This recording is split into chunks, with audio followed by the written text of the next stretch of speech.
మిత్రులారా, జోహో శ్రీధర్ వేణు అనేటటువంటి మన భారతీయుడు క్రియేట్ చేసినటువంటి ఒక సంచలనం అకౌంటింగ్ టూల్స్తో మొదలుపెట్టి ఇప్పుడు మెయిల్, చాట్ బాక్స్, డ్రైవ్ వంటి ఎన్నో సేవలు ఇచ్చేటువంటి రేంజ్కి ఎదిగిందనమాట.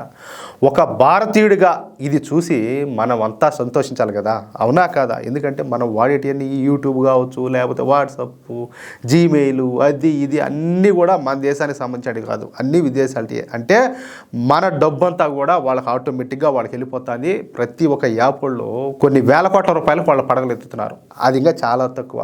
అలాంటి మన దేశంలో ఒక వ్యక్తి ముందుకొచ్చి ఆయనకున్నటువంటి మేధస్సును ఉపయోగించి మన స్వదేశీ విధానంతో, మన స్వదేశీ పరిజ్ఞానంతో ఈ విధంగా యాప్స్ తయారు చేస్తే వాళ్ళని ప్రోత్సహించాల్సింది పోయి, అభినందించాల్సింది పోయి వీళ్ళంతా కూడా ఆయన్నే వ్యతిరేకించే పరిస్థితి వచ్చిందనమాట. ఎవరో మన దేశ వ్యతిరేకులు, హిందూ వ్యతిరేకులంతా కూడా. చాలామందికి ఈ విషయంలో సంతోషం లేదు. విదేశీయుల గురించి, వాళ్ళు కనిపెట్టే టెక్నాలజీ గురించి ఆహా ఓహో అని చెప్పేసి గొప్పలు చెప్పేటటువంటి ఈ సన్నాసులంతా కూడా మన భారతీయుల సామర్థ్యాన్ని మాత్రం గుర్తించలేకపోతారు. పైగా తమ అక్కసును వెళ్ళగొక్కుతున్నారు. లేకుంటే వాళ్ళ కడుపులు తట్టుకోలేవు. ఎందుకంటే మంట కదా దేశం అంటే వ్యతిరేకత.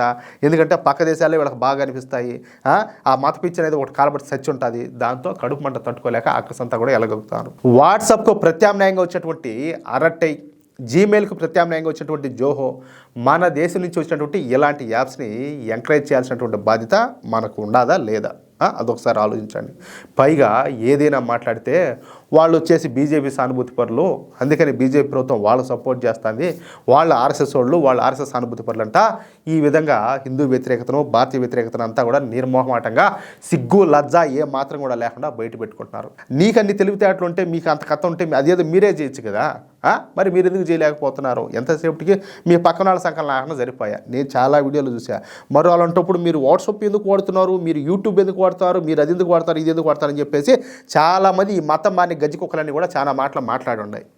కాబట్టి వాళ్ళ కడుపు మంట అనమాట. వాళ్ళు ఎంతసేపటికి వాళ్ళనే సపోర్ట్ చేస్తారు, వాళ్ళనే వెనకేసుకొస్తారు. కానీ మన దేశంలో మన వాళ్ళు ఎదుగుతున్నారంటే, టెక్నాలజీ పెరుగుతుందంటే వీళ్ళు జీర్ణించుకోలేరు. అలాంటి మూర్ఖులు ఎలా చచ్చినా, ఎక్కడ చచ్చినా వాళ్ళ వల్ల మనకు, మన దేశానికి కలిగేటటువంటి ప్రయోజనం అంటూ ఏది కూడా లేదు. కనీసం మనమైనా మన దేశానికి అండగా నిలబడాలా, స్వదేశీ వస్తువులను, స్వదేశీ పరిజ్ఞానాన్ని మనం వాడాలా.